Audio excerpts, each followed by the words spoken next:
사도광산, 한국인 강제노동의 아픔이 서린 현장이죠. 최근 이곳에서 열릴 예정인 추도식이 논란의 중심에 섰습니다. 일본 정부가 약속했던 행사지만 우리 정부의 기대와는 다른 방향으로 흘러가고 있다고 하는데요.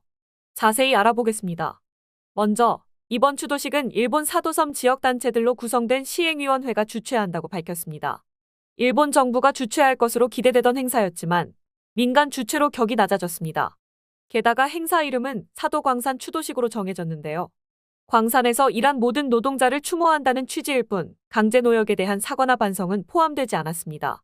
일본 측은 행사 이름에 감사라는 표현까지 넣으려 했지만 한국 측 반발로 철회됐습니다.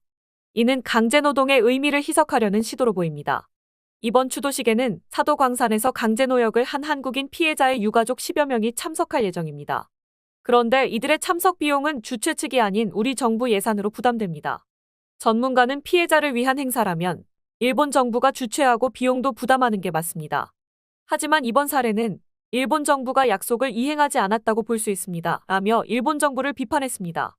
과거 사례를 보면 한국인 강제징용 희생자의 유골 봉안식 당시에는 일본 시민단체가 모든 초청 비용을 부담한 바 있습니다. 금액의 문제가 아니라 피해자에 대한 사죄와 책임의 의미가 담긴 중요한 행위였죠. 하지만 이번에는 일본 정부가 이런 부분조차 외면한 셈입니다. 한편 우리 정부는 일본 정부의 고위급 인사가 참석해 진정성을 보여줄 것이라며 기대감을 표하고 있습니다. 그러나 일본 정부는 행사 직전까지도 참석자 명단을 공개하지 않고 있어 일본 현지에서도 이런 식의 추도식은 안 된다는 비판의 목소리가 나오고 있습니다. 여러분, 추도식은 단순한 행사가 아닙니다. 역사적 아픔과 진정한 반성이 담겨야 의미가 있습니다. 하지만 이번 사도광산 추도식을 둘러싼 논란은 일본 정부의 태도와 책임의식을 다시 한번 돌아보게 합니다.